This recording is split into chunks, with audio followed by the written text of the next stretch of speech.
Do you currently raise any livestock like chickens or ducks or geese or turkey?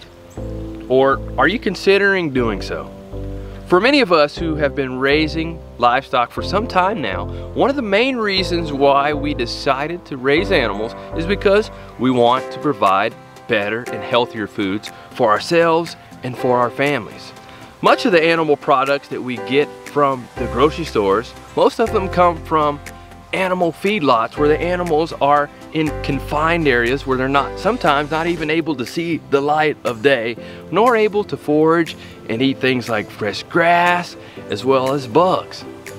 For many of us who homestead, one of the challenges that we can have as homesteaders or small micro farmers is having enough area to raise the animals like we want to raise them. Not a lot of us have acreage, wide open acreage of pasture like Joel Salatin, in which he raises his broilers, and he has huge areas where he can move his chicken tractors, as well as large areas where he can move his layer chickens in units like his feather net as well as his egg mobile. Not everyone has huge wide open pastures like Joel, nor a big pond like I have right back here to raise our ducks on. But don't let that keep you from raising animals. Recently, my family and I took a trip to Georgia to visit Concord Farms, a 25-acre multi-species farm ran by U.S. Army vet Jon Jackson. Now 25 acres may seem like a lot, but when you're raising multiple species as well as having gardens and other areas that you're trying to make things work, it is not as much as it seems, especially when you have limited pasture, which Jon has. So one of the challenges with having not a lot of pasture is it does require a little bit more work in managing things like manure. One of the days that we were there, we were geared up, ready to work and help out with Jon in managing the poop.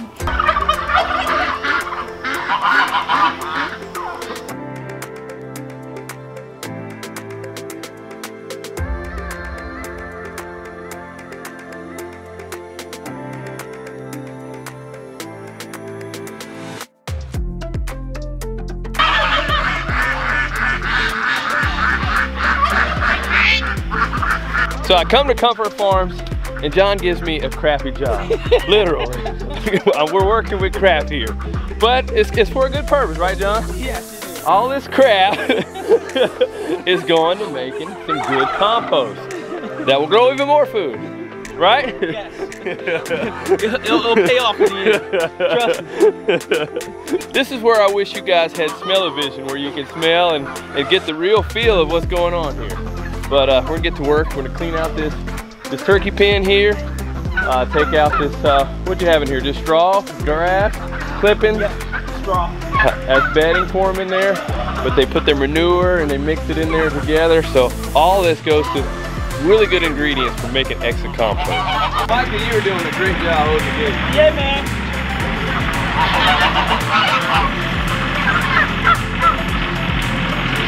So as we were getting into this dirty, yucky project, we made a mistake early on. As we shoveled the manure and hay out of their pen, we were just dumping it into a pile instead of waiting on the John Deere tractor with the front end loader to put the yucky stuff in that. So we had to do a double dig. We had to dig again. We had to pick up the manure that we just set down and put it in the bucket. So we're not gonna make that mistake again. All right, Mike. Get our work done. What we working on today? What we working on today, man? I feel some core. I feel some core action going on. Some ass, some shoulders, chest, forearms. The only tag I got is a keg, man. I feel it working. That's the only. I don't got the stick on. I got the keg, and I feel it working.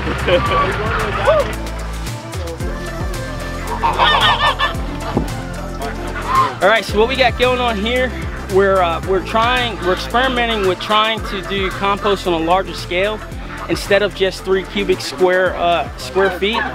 And the main thing is our inputs. So the ratio is 2 greens to 1 brown. And what we're doing, green would be considered your manure, or if you had fresh clippings, things like that. And you want to add it to, you want to add 2 to 1, which the 1 would be actual like wood chips or hay or anything else that you're going to use. So what Mike is doing now is he's picking up the hay, and that has the manure on it, and we're putting it into our bucket over here. And so our calculations is going to be, for every 2 buckets of manure, we're going to add 1 bucket of wood chips. And so we have a system now where he's going to bring the 1 bucket of the 1 bucket of manure to the compost pile, and then we're going to add some wood chips on top of that and keep layering it like a sandwich. And so as you can see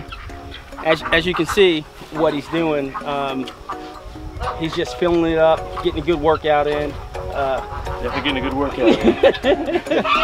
And that's what we're doing.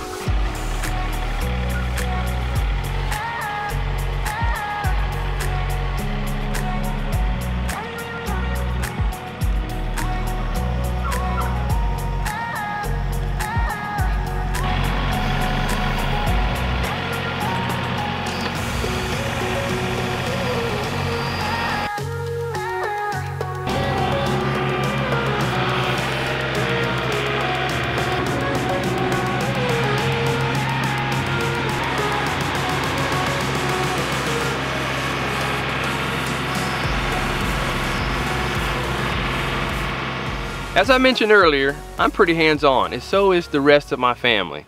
And Micah, my youngest, really wanted to help out that day. He started off as the gatekeeper, just keeping the gate, opening it up, and closing it for us as we were coming in and out, so that the turkeys didn't escape as we were working.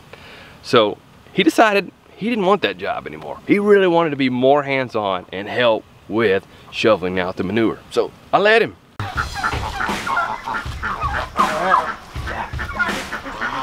You enjoying working with Mr. Jon? Yep. Yeah? Oh man. Rich organic soil.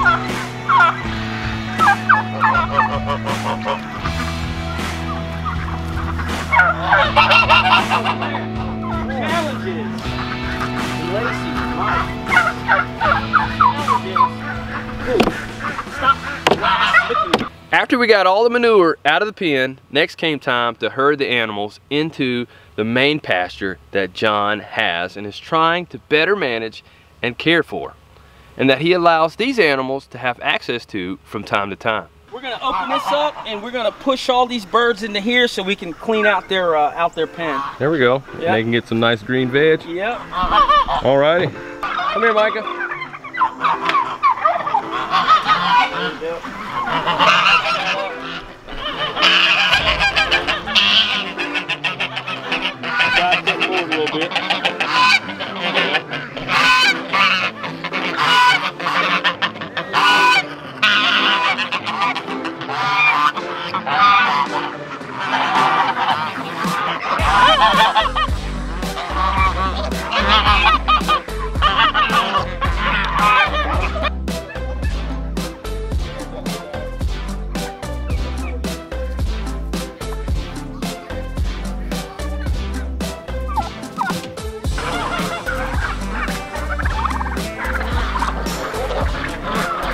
So earlier in the day, the kids went around with Jon sowing seed in this pasture. And I was wondering, I was like, wow, why is he doing this before he lets the animals into the pasture? Because they're just eating some of the seed. But they weren't eating all the seed. So the seed that he sowed, as well as the kids, around this pasture area, the animals were just trampling down into the soil and basically helping him with sowing the seed. So that way they can better help grow the type of vegetation that Jon desires to have there. Amazing. Brilliant guy, that Jon. So because you're working on limited pasture, as most people are, Yeah, man. you just have to do what you can of managing putting them on the fresh grass. Yes. And They're not always able to be on fresh grass, Right. but you're providing them with material to keep their sanitary. Yeah. But then when you can, you're bringing them on the fresh grass here. Oh, yeah, Is that what you're doing? Yeah, absolutely. So the main thing when you have a biodiverse farm that we've learned is to use the biggest input that you have, which is their manure. They produce a lot of manure, and right now we had a lot of weeds in this one pasture. So we got our rye, we have our clover, we have our fescue in here, and then we have a bunch of other stuff. But these guys are fertilizing the ground, and so we do concentrate them in here. These are Thanksgiving turkey. No, you want them tender. If not, they're going to be running around and they're going to be tough. But our breeders that we have out here, and most of these guys are our breeders, they pretty much are running and utilizing the land in a way that's very, very productive. And our younger turkey are getting that same, they're getting that same thing out here too. But when they get to market weight, then we kind of consolidate them so that way they're not, the meat's not going to be as tough, you know? Gotcha. Because if the meat's tough, yeah, you're selling a heritage bird, but ain't nobody going to come back and buy it. That's exactly right. You know what I mean? At the end of the day, you got to sell it. You're competing against commercial birds that grow half the time. They get big, and you get like a 20-something pound bird or 25-pound bird. The biggest our birds get are going to be 15 pounds. That's a big bird for a heritage. And but they range between smaller hens are 8 pounds, and the average size is anywhere between 10 and 12 pounds. And we find that a lot of people down here in our region love a smaller turkey. You know, they don't like big old turkeys. So our birds do really, really well. Okay, so no Frankenberg turkeys here. No Franken turkeys here. Yeah.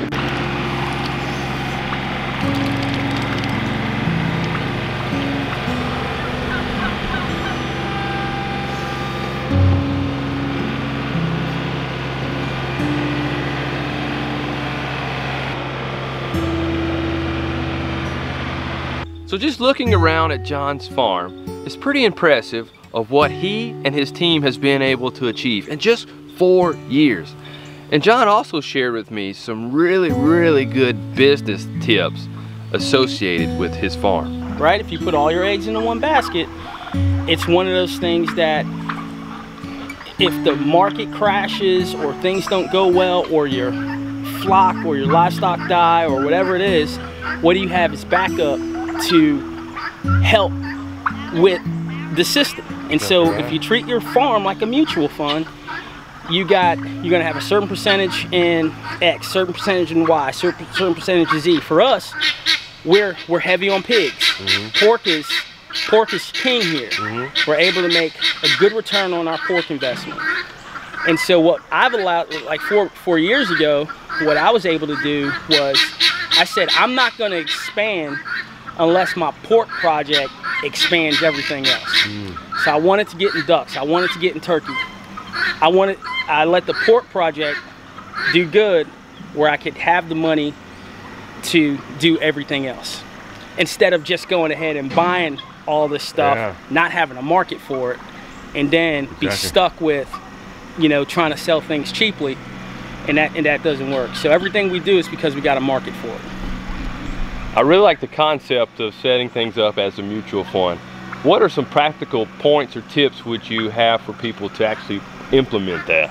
Gotcha. So when you set your farm up as a mutual fund, the first thing you want to look at is the pie.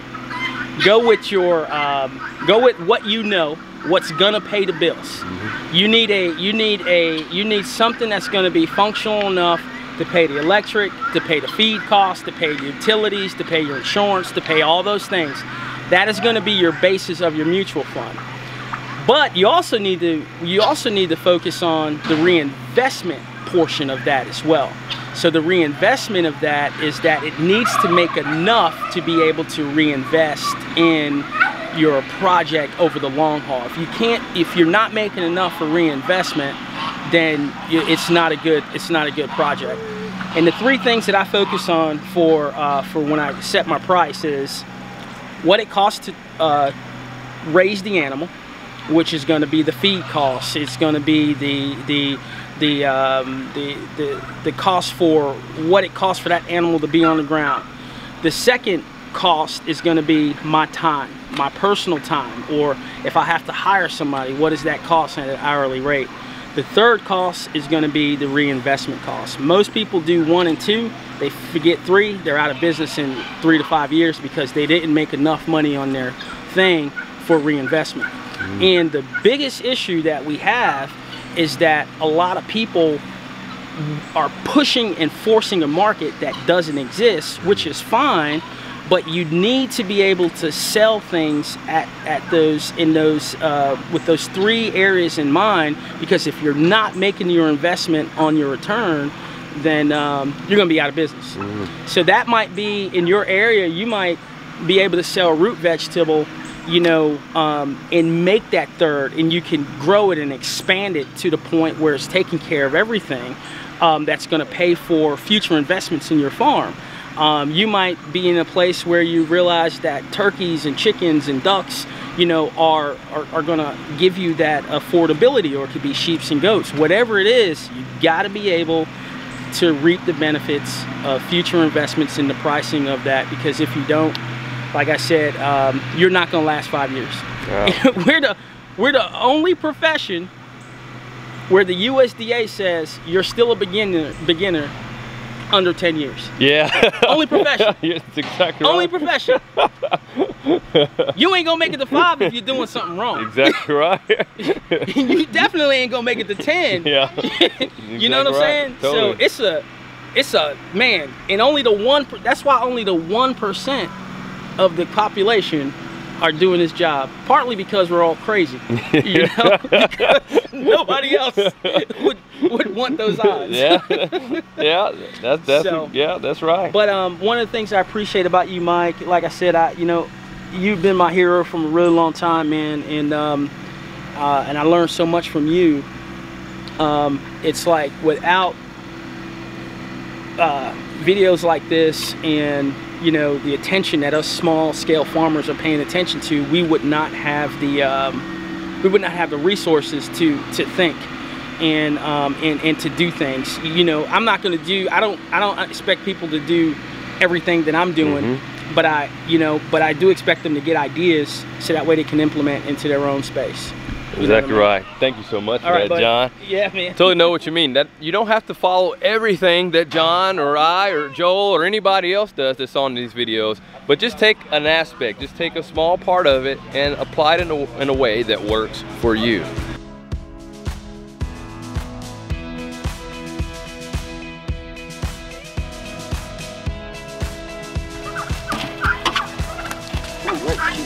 This gonna make some great vegetables. That's what I was thinking. You got fertilizer forever, boy. It's gonna make some great food.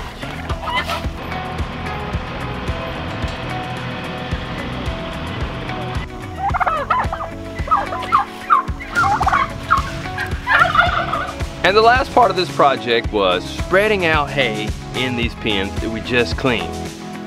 However, I did mention earlier that it had been pretty muddy from the rain, so the tractor had issues with getting the hay bale. So what did? We put some muscle into it, and the 3 of us, John 1, John 2, and myself, pushed the hay bale down to the pen for it to be spread out.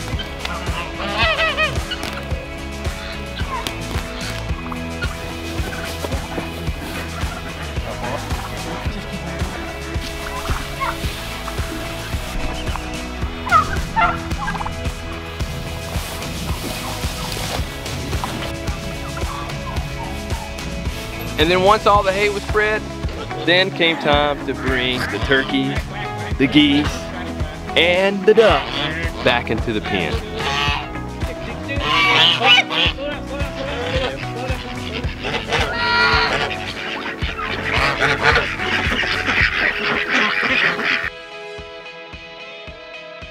What a day. I even had poops splattered on my face and my shirt, but hey, that's life on a farm. I encourage you to check out the link below. John has a movie that is getting ready to be released, Comfort Farms the movie. And in it, he tells his story of what he has gone through from PTSD and the things that he has had to deal with from serving in the Army, and his transition to being on Comfort Farms, as well as all the different things that they do on that farm to serve and help other veterans. So make sure you check out the trailer for that movie in the show notes below. Stay tuned, I have one more video coming out featuring Jon, as well as some other things that we're doing around my homestead. So that's it for now, we'll see you next time. Yeah, so what I do with my vets that come here, you know, a lot of our vets are 100% disabled, you know, from war. I challenge them when they come here for different projects. So like Troy over there, he's in charge of irrigation, to put the irrigation. He don't know nothing about irrigation, but after this project, he's gonna be a whip on irrigation. And he's put together a really cool plan.